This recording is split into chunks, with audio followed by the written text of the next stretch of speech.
evening, and welcome to Nerds and Night Gaming. As always, I'm Kid Thunder GJ, joined by Fire 47. All right, on tonight's show, we're going to give you guys a preview of the new items we have for the Toyman show.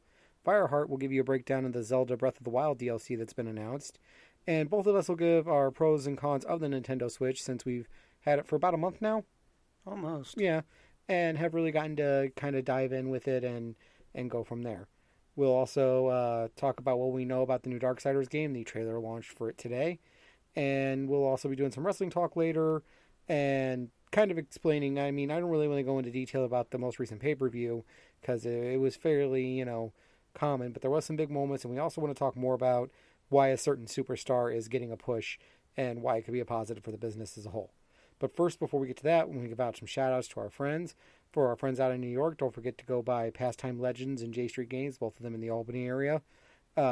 For food fans, don't forget to check out Shamrock's Pub and Grill in St. Peters, Missouri. See Kyle, go in there, see what kind of deals he's got. Definitely ask him about beer. He'll give you an education in beer. And also, if you ask us and Catman Games and Toys of Our Youth for a game and we don't have it, go see Bodox in Arnold, Missouri. So, John will be able to help you out there if we don't got it. Yep. And speaking of the toy show, as I said before, don't forget to go see Catman Games and Toys of Our Youth. It'll be this Sunday. Bridgeton Machinist building right off 270 St. Charles Rock Road. I don't have the exact address, but trust me, if you just search up Bridgeton Machinist Hall, you'll find it. It's right there by a Target and a U.S. Bank. It should be very easy to find if you're in the area. Right. Also, a quick side note, Shari will be joining us on future shows with an expanded look at anime and cosplay, which will be segmented and featured on her own podcast, which I ain't going to try and read it. Yeah, well, I jotted it down in the show notes for you just to see if you try. All right. Shari Von Delares is Mrs. Nerds at Night, as she's also known when she's on this show. Aitosegi no Senshi. Right. Just search for Kari Von Delares, which I'm sure is much better to spell, and you'll find her current podcast. But she wanted to expand a little bit, but didn't want to do a whole episodes of a Sailor Moon podcast about other anime. So we're going to invite her on here. I know you, Fireheart, watch anime as well. So it's going to be kind of I can buff with her a bit. Right. You're going to kind of have your own little segment, sort of fill this show out as we've been promising to do. Anyway, another note, speaking of filling out this show, we are looking for advertising partners. So if you have a business in the area or online and you want to kind of know about the rates and whatnot, just email us, at nerdsatnightgaming, that's Nite for night, at gmail.com. So we can give you information about the rates. We can let you know that we will be doing a guarantee of 2 shows a month on the podcast, plus whatever we do for the YouTube channel. We'll be offering packages to slot advertisements into those as well. We'll also have an option for a presented by, meaning that, your name will appear as the first words in the show. So, Business A presents Nerds at Night and other such packages. So if you have an interest in advertising with us, if you like our show, just drop us a message and we can talk about rates. So speaking of YouTube, though, we have started planning season 3. I know we don't really do long seasons like a lot of people, but that's because we kind of figure a nice burst of games and a nice break, then a nice burst of games. Because we know there's so many gaming channels out there, and it gets very repetitive and it gets sort of joke heavy after a while. And we like to focus on the games and we like to just have a good time. Yeah, between joke heavy and just content heavy, between all the content creators you might watch. Right. And it fills your day. Yeah, and it degenerates down usually into somebody yelling or somebody cursing to appear to be overhyping everything they do, which is fun in the moment, but we do try to take the breaking down of a game pretty seriously, and as well as have a good time. And most of the time when we curse, it's just at each other, so we're going to try to keep it that way by keeping the season short and sweet, as it were. So anyway, let's move on from that, and let's get into our first topic tonight, and that's the Nintendo Switch. The goddamn Nintendo Switch. So I'm going to start this off, all right, by saying Sorry. What? I said sorry. All right. By the Nintendo Switch? It's sorry. No. By starting out by saying that, yes, I was, for the most part, wrong.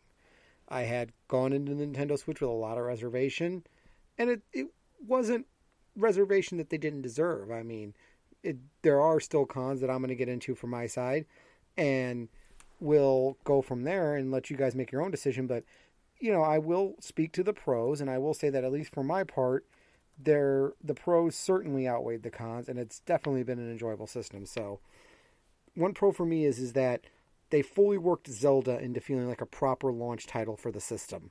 Right.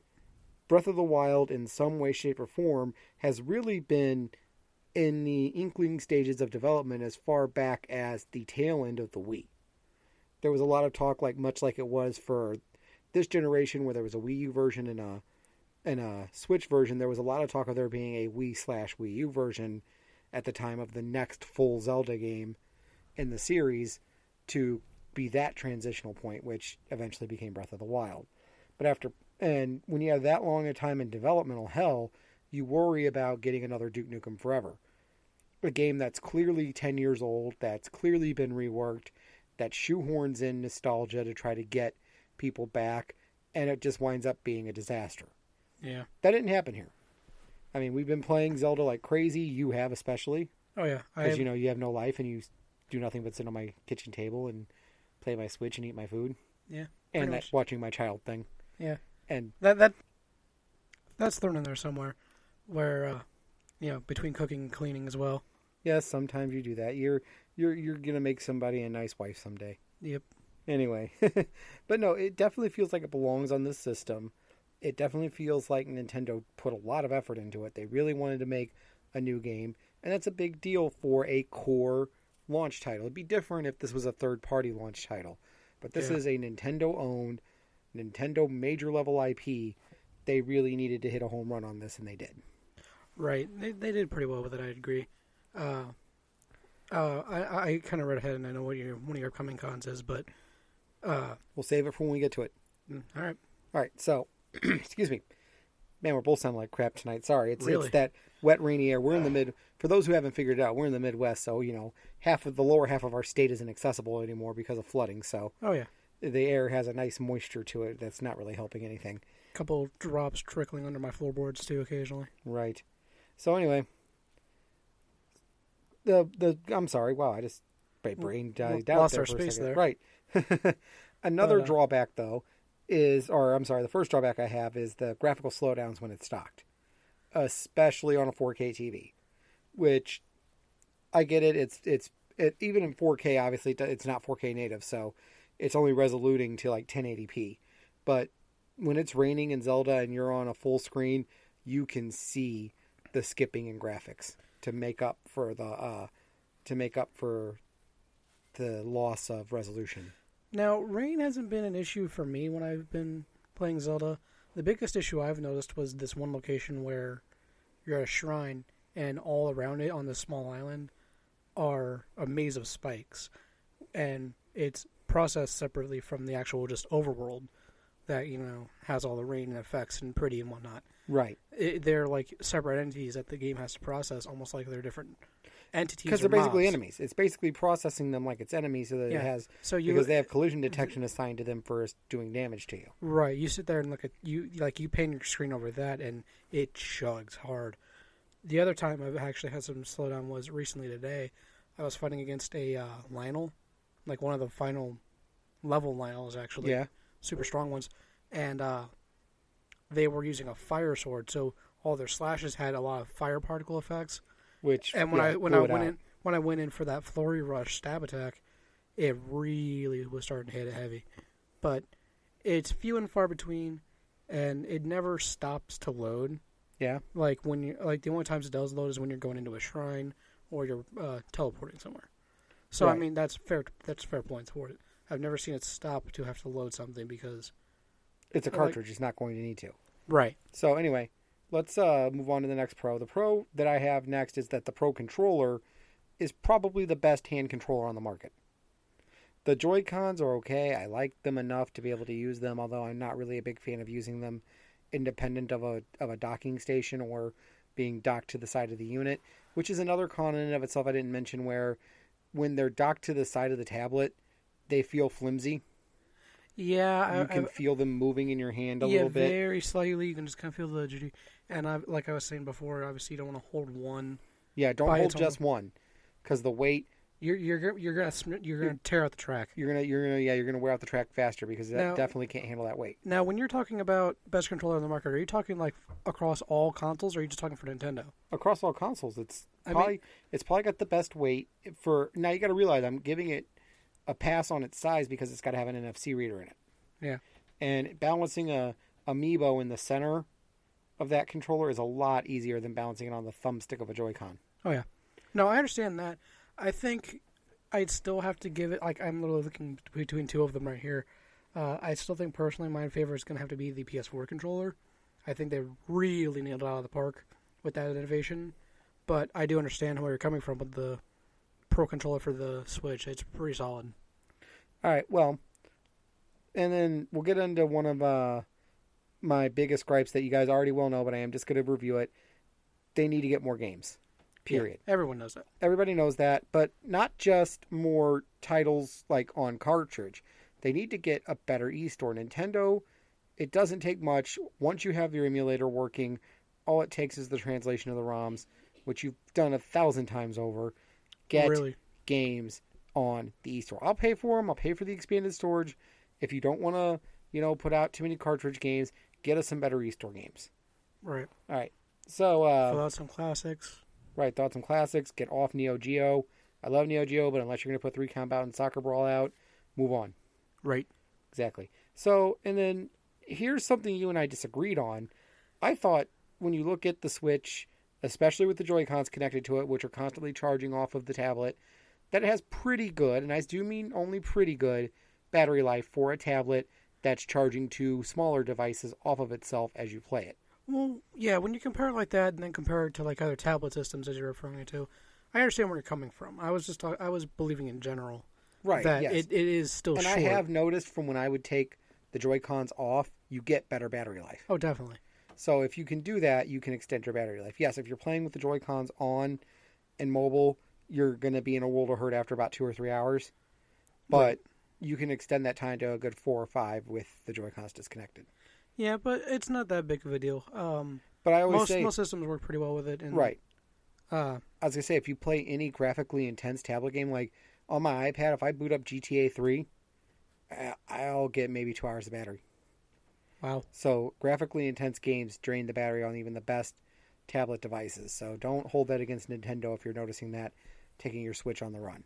I think they really mean for you more to set it up on its little kickstand. That's another thing. I didn't think about that on the list. They needed a kickstand on both sides. That flimsy single kickstand sucks. Either make it stronger or make 2, yeah. Right. But one thing I did like that I kind of noticed earlier today when I propped it up for a small bit, I never noticed it before, but that's actually where they hide the micro SD card slot. Yeah, it's that makes sense. Hidden under a little prop stand, and I think it's kind of a clever little idea. Good. I mean, but that doesn't excuse the fact that that kickstand does need to be a bit better, and I would like it if there was a way to kind of adjust its angle, like maybe have it extend a little bit farther out, maybe like locking positions. Yeah. Because, like, have it, like, a little bit where it's at, like, a 40-ish degree angle. Then you can pull back to, like, 45 and beyond. Whatnot. Because I kind of find, like, when I'm sitting up at the kitchen table playing it sometimes, to have it on the stand and sit in that chair relatively comfortably, it's not angled properly to, like, be at my face level. Yeah, you have to do a little bit of thing around that to make sure that you get it right. I've noticed that when I'll, like, set it up on my nightstand and, sit in my bed and try to play. And that leads into one other thing when you're trying to play mobile. Where is the support for casting to TVs? I swear to God, they could make... this system, I know they're already making all the money, but this system would have scored another big-ass home run if they could have either used, partner with Google to do it through Chromecast, maybe develop and deploy out to any TV that could support it, a Nintendo TV app, something to make it castable, because then you beat everybody. I think the one thing they should do it, but I think the one reason why they're hesitant to it, at least at the start, is because I think it makes the docking station obsolete. Because you can just cast to it, and that's what the whole point of the dock station is, because you can completely remove the charge cable from the dock station and do everything else. There's other benefits to the docking station, though. There is. It's your USB ports for if you need wired internet. It's your hub for controllers. It's a protector for the screen when you're playing casted with multiple people. There's always going to be a need for the docking station, but you could still make it where you could play the system remote with your friends. You tell your buddy, hey, I'm coming to your house. Make sure your TV's got the Nintendo app. So all you've got to do is grab your case and throw your system in it and go. It's just a wishful thinking part. And I know it can be just as easy to take everything, but... Right, that's the other thing is... But it's not, because have you ever tried to get back behind a TV and put an HDMI cable in? Yeah, it can be a pain, especially if it's like mounted or something. Right. So, I mean, it definitely is something they can do, but it's kind of right now not a big issue. It's a small issue, but it's important enough that it's something that should be addressed. It could be done, and it would give them bigger points in the market. Right. All right, so that's enough of that about the Switch. Go ahead and make your decision on what you would want to do, but we do definitely recommend it. I think that's one thing I don't want to get lost in the shuffle here is overall, I would suggest getting it if you have any fandom for Nintendo. It would definitely be worth your time and investment. But speaking of Zelda and the Switch and all that good stuff, Fireheart, you had told me that there's finally news on the Zelda DLC? Right. It released, I believe, yesterday. They finally gave some more concrete details. I think they gave all of it, I should say, except for release date. It's only listed for the summer for when it's coming out. Yeah. But there are a couple of number of new challenges, features, and some items to find. The big one is something called Trial of the Sword, which is kind of like your dungeon run or your consecutive enemy fight run that you usually find. Enemy challenge run, yes. Right. So, facing waves of enemies in rooms, starting with no equipment or weapons, and about 45 rooms, it said. And when you do it, apparently you unlock the Master Sword's true power, quote-unquote, which I believe makes it where it constantly is, quote-unquote, glowing. Because I don't think you've reached that point in the game, but facing basic enemies, your Master Sword would be only at 30 power, but facing, like, Ganon enemies or like bigger plot enemies, obviously like connected to Ganon, I think Guardians as well, it will be shining blue and be at 60 power. Yeah, I'm guessing this lets it stay continuously at 60 it makes for as long as it's charged. Right, yeah, it does that. That makes sense. So yeah. What else is there? Beyond that, there's a hard mode being released where enemies will gradually regain health. And that would be pretty badass. Oh yeah, and all enemies found are now like a level higher than they originally were. So like the blue bokoblins are now red. I'm sorry, I mixed that up. The red are now blue, and or the blue would be black. Right. So every enemy is going to be cast at a higher level than when you originally found them as. So that'll be a lot of fun to try out. Some other features coming out are Hero's Path mode, which basically lets you view your path that you've traveled across Hyrule over the past 200 hours of gameplay. That's pretty cool. So you can just sit there and like watch the map as you, like your trail will trace out across. You can traverse your history. Right, and it's like that would be pretty cool. The only thing that's going to suck is like for the last couple hours of mine, I've basically been sitting and waiting for random events to occur. So it's going to look like a dick? Yeah, totally.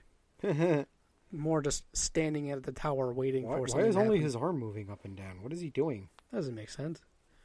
Another cool thing they're adding in is a travel medallion somewhere in the world that you have to find. You find it, you can register a single custom teleport location. And then you can apparently take that medallion back and then reselect the warp spot somewhere else. Which sounds pretty cool, There are a couple areas I would like to make a little bit more accessible or easier to return to. That'd be pretty sweet. Yeah.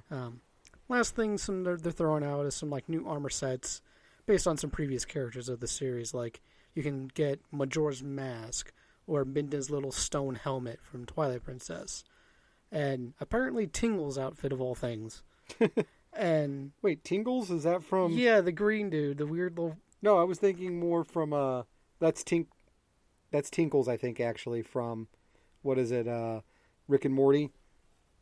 Summer, it's never past bedtime land. Oh yeah, Mr. Tinkles or something. Mr. Tinkle, something like that. But no, Tingles, the green dude, that's really weird. I don't know if these outfits have any sort of special abilities or bonuses. No, it would be cool if they did, honestly. Well, yeah. Because there are things they could do that. Obviously, any outfit, special abilities, that's what you want. But come on, are you kidding me? Being able to jerk around with stuff like that? The main reason I bring that up is because one other thing they announced was a Korok mask that will... Clorox? Huh? Clorox mask? Like, so is it bleach? Yes. Okay. Korok mask that provides a sensor when you're near one of the hidden Koroks throughout the world. You know, they kind of like basically let you know, hey, you're near one. And some of them are obvious, some of them aren't. So that can still have its uses. They're watching you. Always. Stop touching yourself, you perv. Damn it. But yeah, so I kind of want to see the other ones have a little bit of like unique abilities to them as well, because that would just make them all that more awesome.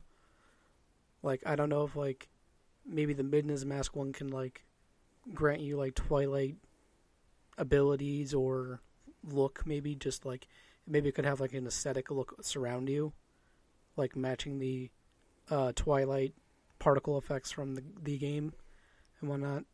Just I know what you're saying, but yeah, that I mean, like be, there's just things they could do with that. right, that would be really such cool. a tall order, but I don't think so. I mean, like it's just cosmetics basically. It'd just be like a low glowing effect, like the fire trails around the ghost characters in the game. Fair enough. I mean, like, but we'll see how. But that's the main thing that's been announced. That comes out again this summer, so in about a month or two, I bet.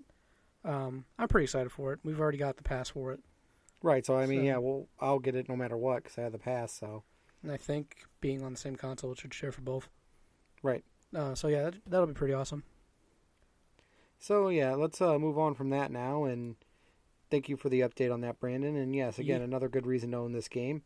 So, Toy Show's coming up, and this Sunday again at the Bridgeton Machinist building. Well, weren't you going to talk about that new game you picked up, Torment something? Oh yeah, you're right. Let me get to that. Sorry. Okay. I was going to go off script, as they say in the business. Oh. And by that, I mean I got my stuff mixed up trying to grab a drink so I can keep talking. Right. So, picking up a copy of... Man, I can't talk tonight. Picked up a copy of Torment Tides of Nemanera, or whatever it's called. Nemanera. Nemanera looks like. Yeah, Nemanera. I wonder what they were going for there. Anyway, so, this was a Kickstarted game.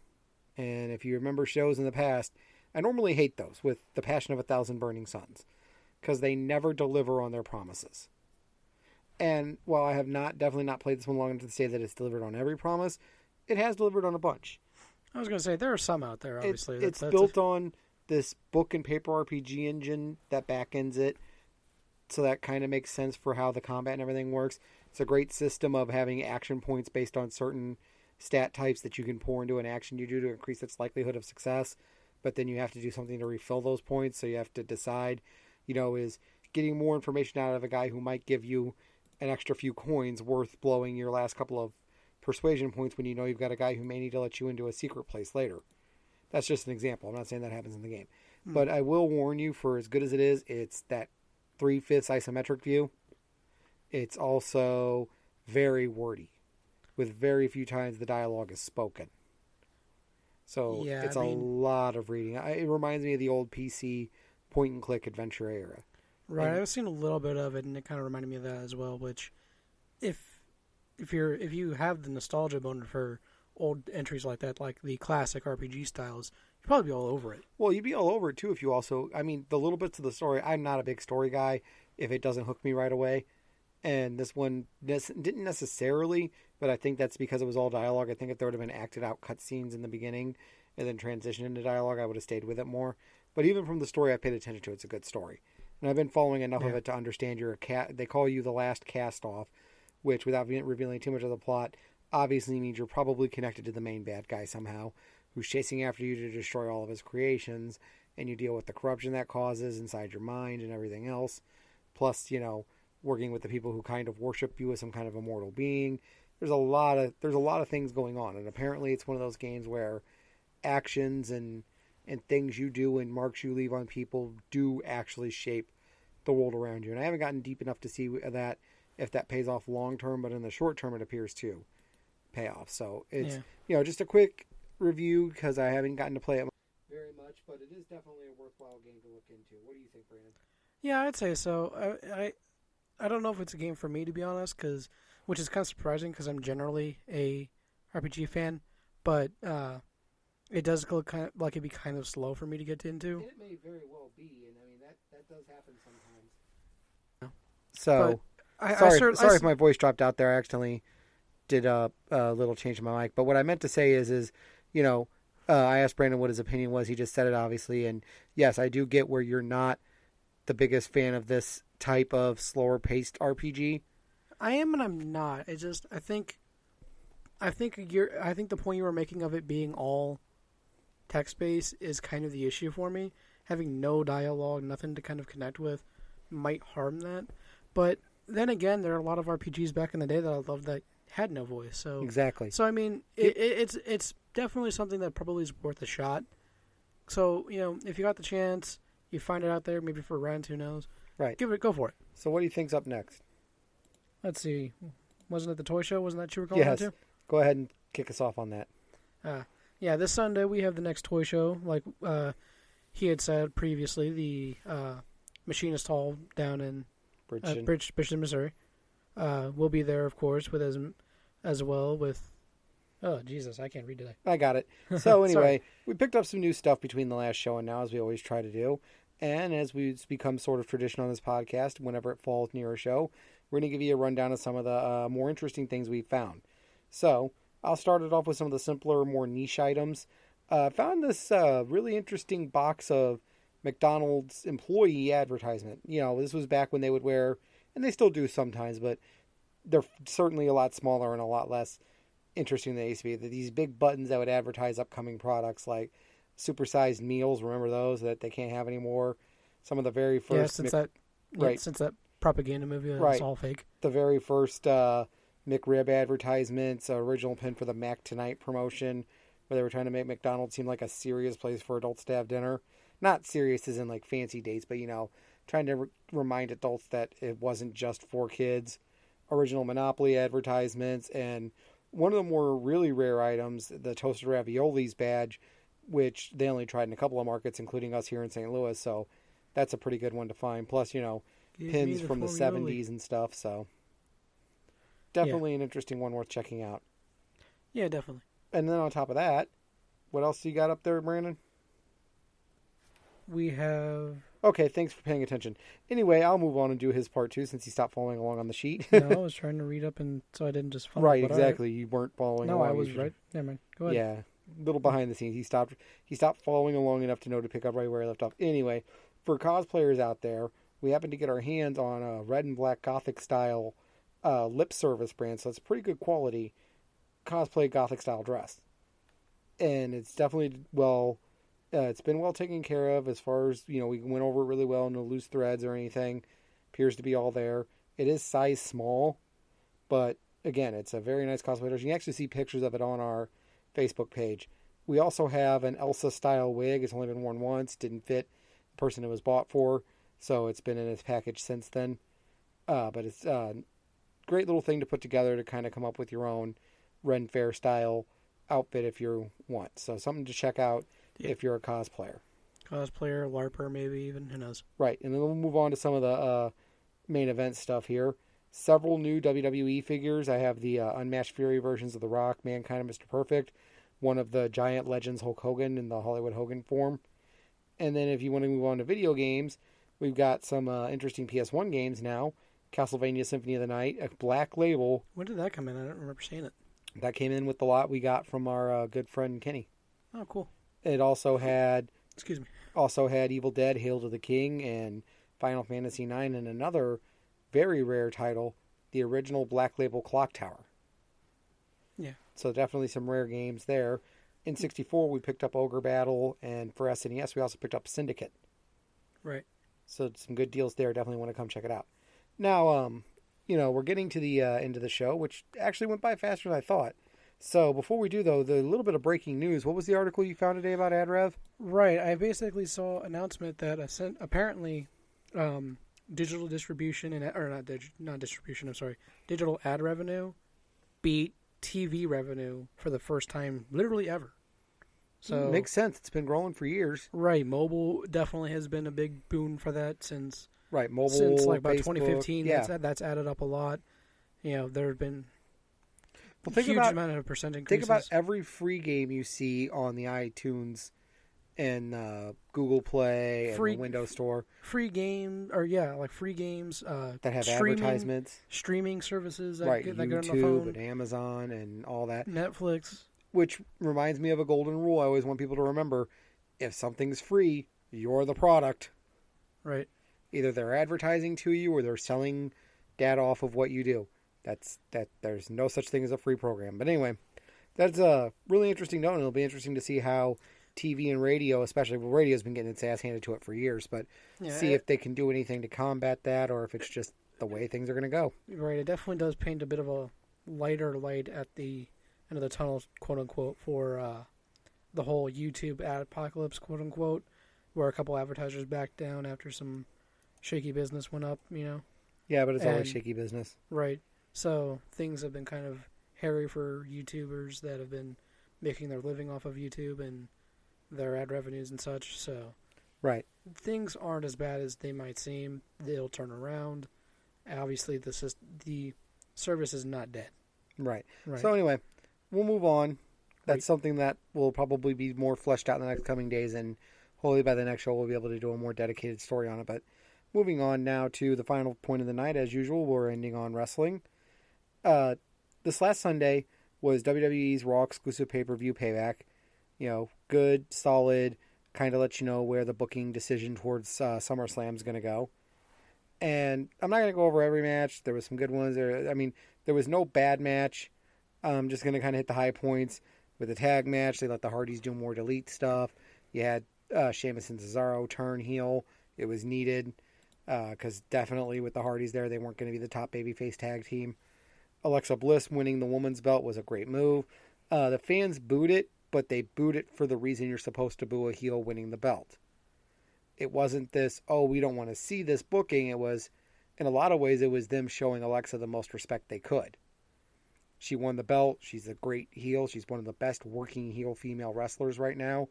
And with a lot of the plans being to turn Charlotte on SmackDown into basically a female Hulk Hogan in terms of a long-term, heavily branded hero, they need a top heel female, and they got it with Alexa Bliss. So it'll be interesting to see where they go with her. But a lot of the online polls, a lot of the fan polls say that it was the right time to pull the trigger on Bayley losing the belt.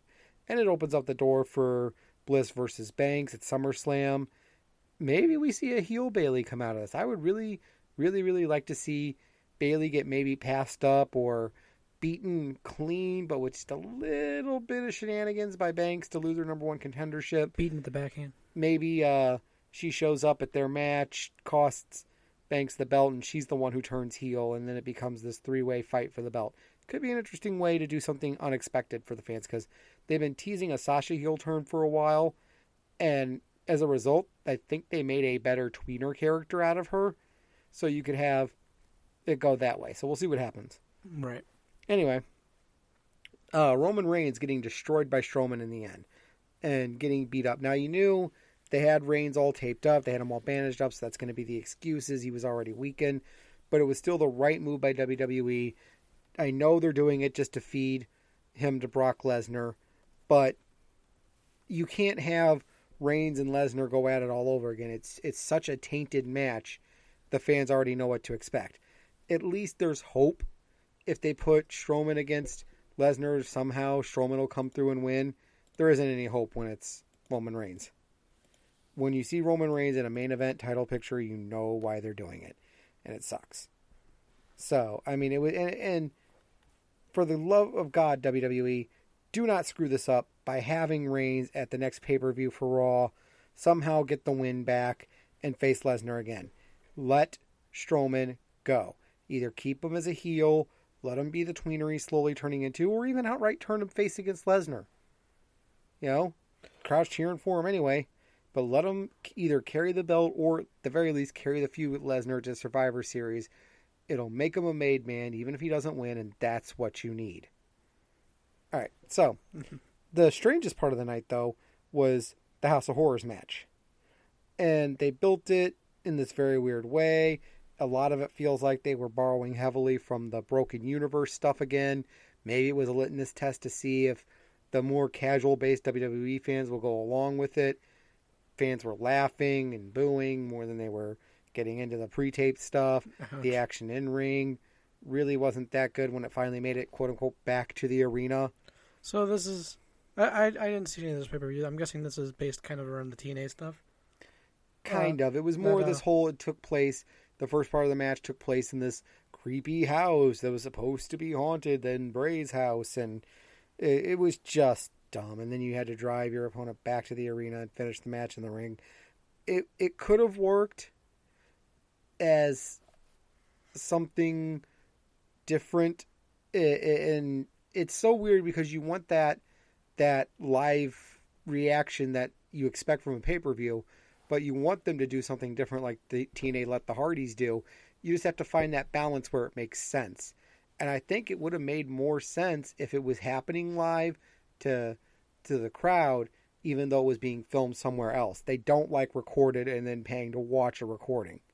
No, I understand. Kind of like they did, I think it was a WrestleMania where they had the like drop down of the lights over Bray Wyatt's match. Yeah, that was stupid. Was it? I thought the crowd was into it. We laughed about it, remember? It was fun. We were like, what's all this crap where they're showing the... Yeah, that was crap. Anyway. It was funny, but still was like, I guess, fitting for the bit. I guess, thinking of that compared to what they're doing now, apparently, I kind of think I would prefer to something like that. Yeah. At the very least, but I don't know. Yeah, who knows? So, but I bring all this up because the ending of the match saw Bray Wyatt get the win, but after help from Jinder Mahal and his little gang that were the Bollywood boys in their indie and NXT days, they attack and help help Wyatt get the win over Orton, which sucked because, once again, like I said, unfortunately, at the brand split,